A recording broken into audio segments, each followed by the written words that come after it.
আসসালামু আলাইকুম, আমি লাবণ্য চলে এসেছি প্রথমবারের মতো একটা ব্লগ নিয়ে। আজকের ব্লগে থাকছে আমি প্রতিদিন সকাল থেকে উঠে কি কি কাজ করি, রান্না বান্না থেকে শুরু করে ঝাড় মোছা যত কিছু আছে সব কিছু আজকের এই ব্লগে থাকছে। তো দেরি না করে আমার ব্লগটা দেখতে থাকেন। আমি প্রথমে বিছনাটা গুছিয়ে নিছি, এবার টেবিলটা একটু গুছিয়ে নিলাম। তারপরে ফ্রিজ থেকে মাছ নামাইতেছি, রান্না করব। তো আসে হইল গিয়া পোয়া মাছটা নামায়া কলে নিয়ে আসছি, কলে না বলের মধ্যে রাখা পানি দিয়ে ভিজাই নিলাম। এরপরে আমি ঘরটাকে ভালো করে ঝাড়ু দিয়ে নিতেছি, কারণ প্রতিদিনই গ্রাম বাংলার প্রত্যেকটা বাড়িতেই কিন্তু ঘুমের থেকে উঠা সর্বপ্রথম ঘর ধুয়ে ঝাড়ু দেয়।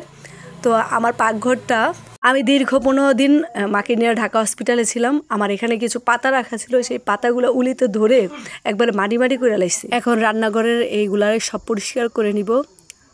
মাটিগুলা উঠায় নিয়ে আমি এই জায়গায় একটা গাত্তা আছে, গাত্তাটার মধ্যে ফালাইতেছি। একবারে পুরা রান্নাঘরটারে ক্লিন করে নিব, কারণ রান্না করব তো, আর পাতা দিয়ে রান্না করব। এখন পুরা পাকঘরটা যদি সুন্দরভাবে গুছিয়ে না নেই তাহলে তো রান্না করার জন্য ভালোভাবে রান্না করতে পারবো না। এখন মাটিগুলো উঠাইতে পারতেছি না দেখে সাথে কোদাল নিয়ে নিছি, আর এই বলের সাহায্যে আমি সবগুলা মাটির এই জায়গা থেকে নিয়ে একটা গাত্তা আছে, গাত্তার মধ্যে ফালাইতেছি। এখন পুরা পাকঘরটারে একবারে ক্লিন করে ঝাড়ু দিয়ে নিব। যেহেতু আমি আজকে পাতা দিয়ে রান্না করব, এখন এই শুকনা একবারে মশমশা ঘরের পিছে পাতাগুলোকে ঝাড়ু দিয়ে একবারে ভুরাই নিব, আর বলে করে নিয়ে রান্না করে রাখবো।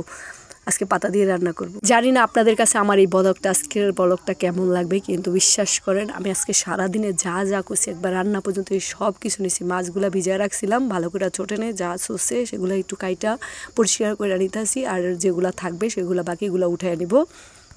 মাছগুলা কাটা হলে মাছের ময়লাগুলো ফালাইয়া বলটারে ভালো করে ধুইয়া এবার পানি চাপায়া নিব। এবার হলো গিয়া চাল ডাল নিয়ে নিছি। আজকে ভাত আর ডাল দিয়ে চালটা, আর হলো মাছ দিয়ে টমেটো দিয়ে রান্না করব, মাছ দিয়ে টমেটো আলু দিয়ে রান্না করব। তো আমি চালটা ভালো করে ধুয়ে নিয়েছি, ডালটা ভালো করে ধুয়ে নিয়েছি। তারপরে হলো গিয়া বেশি করে লবণ দিয়ে মাছটা মাখিয়ে রাখছিলাম। এখন মাছটারে সুন্দর করে মাছগুলা ধোয়ার পরে এখন হলো গিয়া যে থালাবাড়িগুলা এখন দেখতেছেন কলপারে, সেগুলা সব ভালো করে মাইজা ধুয়ে নিব, কারণ আমি রান্না বান্না করব তো ভাতের পাতিলা আর কড়াই এগুলো পরিষ্কার করে নিতে হবে। এই জন্য সবগুলাকে ভালো করে মাইজা ক্লিন করে ধুয়ে নিতেছি। আর যারা আমাকে ভালোবাসেন তারা আমার পেজটাকে ফলো দিবেন, এবং আমার ইউটিউব চ্যানেল থেকে দেখে থাকলে আমার ইউটিউব চ্যানেলটাকে সাবস্ক্রাইব করে দিবেন, আর সবসময় ভালোবাসা দিয়ে পাশে থাকবেন। আর যদি আমার এই ব্লগ ভিডিওটা আপনাদের কাছে ভালো লাগে অবশ্যই আমাকে কমেন্ট করে জানাবেন আমার ব্লগ ভিডিওটা কেমন হলো। এখন ভালো করে থালাবাটিগুলো ধুয়ে কলপাটায় ঝাড়ু দিয়ে খুব ভালো করে ক্লিন করে নিব, কারণ এখন আমার কলপাড়ের আর কোনো কাজ নেই। এখন চলে যাব ঠিক রান্নাঘরে। চলে এসেছি রান্না করে। এখন পাতিলের মধ্যে আমি পুষ্কুনি পানি দিয়ে তারপরে চাল দিয়ে দিচ্ছি, আর কড়াইয়ের মধ্যে দিয়ে দিচ্ছি হলো গিয়ে ডাল। এবার পাতিলা আর কড়াইটা ঢাকনা লাগিয়ে দিলাম। এবার হলো গিয়ে একটা বাইল দিয়ে আমি আগুন ধরে দিচ্ছি। পাতা দিয়ে যেহেতু রান্না করব, আমি কিন্তু পাতা দিয়ে একবার গ্যাসের মতো রান্না করতে পারি। জানি না অনেকেই পাতা দিয়ে রান্না বান্না করতে পারে না। আমার প্রায় ডাল রান্না হয়ে গেছে। আমি ডালটাকে হলুদ লবণ দিয়ে এবার ঘুটে এবার চালটা কেটে রেখেছিলাম, চালটাগুলো দিয়ে দিয়েছি। আমার ডাল হয়ে গেছে। এবার পেঁয়াজ রসুন দিয়ে ডালটাকে বাগার দিয়ে নিব। আমার তো ডাল রান্না করা হয়ে গেছে। এবার বসিয়ে দেবো তরকারি। এদিক দিয়ে আমার ভাত বলক এসে গেছে, ভাতও প্রায় হয়ে যাচ্ছে।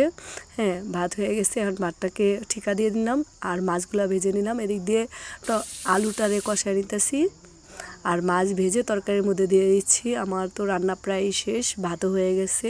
এখন ভাতটাকে নামিয়ে নিতেছি, আর ডাল তো আগেই হয়ে গেছে।